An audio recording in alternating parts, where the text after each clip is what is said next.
Hasil wawancara 1. Metode pembelajaran diterapkan pada saat pembelajaran jarak jauh dan pembelajaran tatap muka.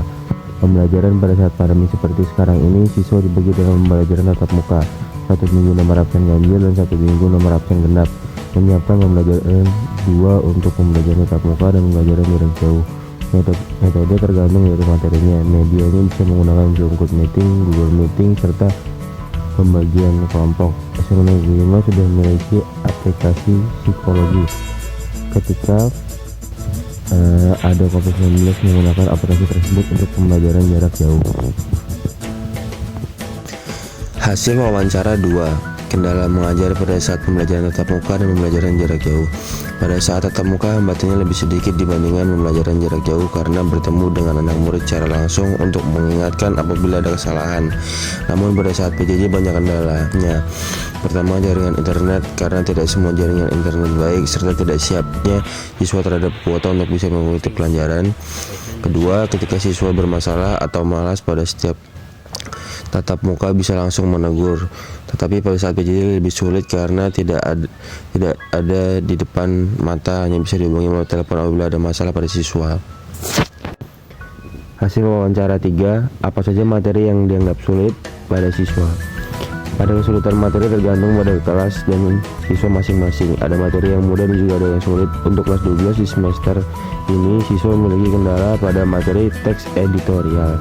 Sedangkan pada kelas 11 ada pun materi karya ilmiah, ada pun materi yang dianggap mudah seperti materi novel, meresensi buku, dan lain-lainnya. Hasil wawancara 4. Bagaimana cara mengetahui karakteristik siswa ketika di kelas? Siswa memiliki sifat yang berbeda-beda, jadi guru harus lebih dekat dengan siswa. Kalau guru tidak dekat dengan siswa, bagaimana guru bisa melihat dari karakter-karakter siswa di kelas? Tetapi, karena kondisinya memang masih dalam pandemi, guru belum bisa terlalu dekat dengan siswa, dan guru juga harus jaga jarak. Kita membayangkan saja dahulu, jika memang pandemi sudah selesai, lebih baik guru dekat dengan siswa, agar lebih mengenal karakteristik dari siswa yang guru didik. Dekat dalam artian ini adalah apa yang diinginkan siswa dan cara membantu siswa ketika mereka kesulitan dalam melaksanakan pembelajaran di kelas. Hasil wawancara 5. Media apa yang digunakan dalam keberlangsungan kegiatan belajar mengajar pada saat pembelajaran jarak jauh dan pembelajaran tatap muka? Dalam melakukan pembelajaran di kelas, biasanya menggunakan media yang berkaitan dengan materi yang sedang dipelajari. Contoh, seperti saat PJJ menggunakan media Zoom, psikologi, atau PowerPoint. Sama seperti pembelajaran tatap muka, jika memang harus diperlukan menggunakan PowerPoint, akan tetap digunakan PowerPoint. Apa itu novel? Dalam KBBI, novel karangan prosa yang panjang mengandung rangkaian cerita kehidupan seseorang dengan seorang di sekelilingnya dengan menonjolkan watak dan sifat setiap pelaku. Novel adalah suatu bentuk dari sebuah karya sastra. Novel merupakan kisah atau cerita fiksi dalam bentuk tulisan atau kata-kata dan memiliki unsur intrinsik dan juga unsur ekstrinsik. Dalam sebuah novel, biasanya pengarang berusaha semaksimal mungkin untuk mengarahkan pembaca kepada berbagai macam gambaran realita kehidupan melalui cerita yang terkandung di dalam cerita novel tersebut. Ciri-ciri umum dalam novel. Yang pertama, jumlah kata dalam novel lebih dari 35.000 kata. Yang kedua, terdiri dari setidaknya 100 halaman.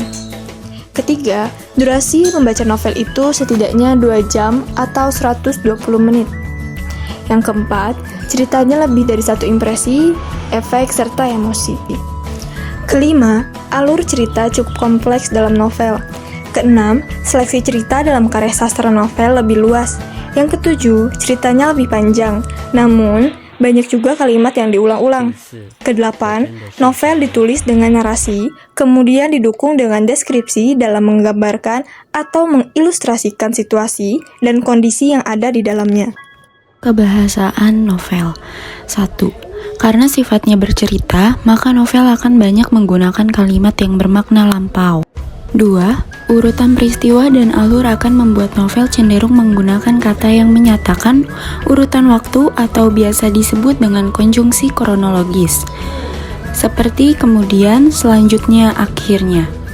Yang ketiga, menggunakan kata kerja yang menggambarkan suatu tindakan. 4. banyak menggunakan kata kerja yang menunjukkan kalimat tidak langsung sebagai cara menceritakan tuturan seseorang tokoh yang dibawakan oleh penulis. 5. Penggambaran tokoh dalam novel akan memuat banyak kata kerja yang menyatakan sesuatu yang dipikirkan atau dirasakan oleh tokoh, kata kerja mental. 6. Novel dengan sudut pandang orang pertama akan banyak menggunakan kata orang pertama dalam menyampaikan cerita seperti aku, saya, dan kami. Yang terakhir, namun dalam sudut pandang orang ketiga, novel akan banyak menggunakan kata ganti orang ketiga seperti dia dan mereka. Struktur novel. Yang pertama, abstrak. Abstrak merupakan bagian ringkasan isi cerita yang biasanya dapat ditemukan pada bagian awal cerita dalam novel.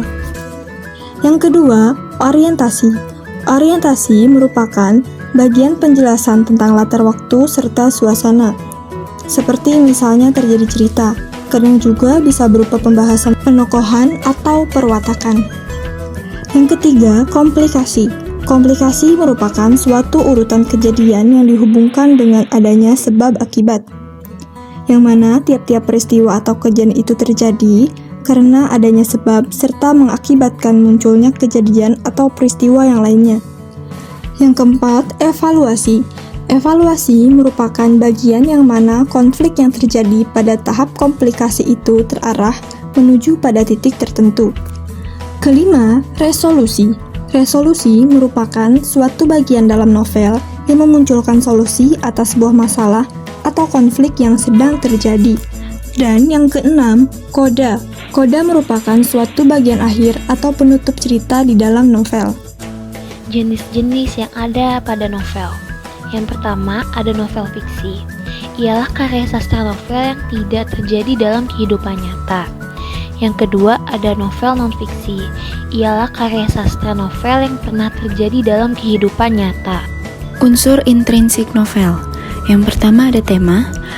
Tema adalah gagasan atau ide utama dari sebuah novel. Tema berisi gambaran luas tentang kisah yang akan dibuat sebagai berita dalam novel.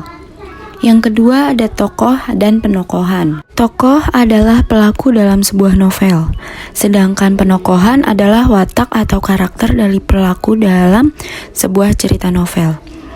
Yang ketiga, alur atau plot.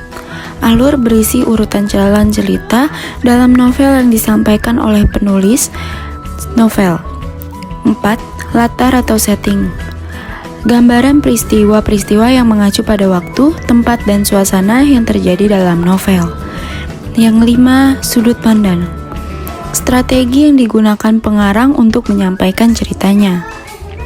Yang ke-6, gaya bahasa. Gaya bahasa adalah unsur yang sangat penting sebagai pemicu minat baca seseorang. Yang terakhir, amanat. Amanat adalah pesan yang ingin disampaikan oleh penulis melalui cerita dalam sebuah novel. Selanjutnya, unsur ekstrinsik novel. Yang pertama, biografi dan latar belakang penulis. Adalah latar belakang pendidikannya, lingkungannya, keluarganya, tempat tinggalnya, dan lain sebagainya. Yang kedua, kisah di balik layar. Biasanya didasari oleh pengalaman, kesan atau harapan, dan juga cita-cita sang penulis novel. Yang ketiga, nilai yang ada dalam masyarakat. Nilai-nilai yang sering diangkat oleh penulis dalam ceritanya.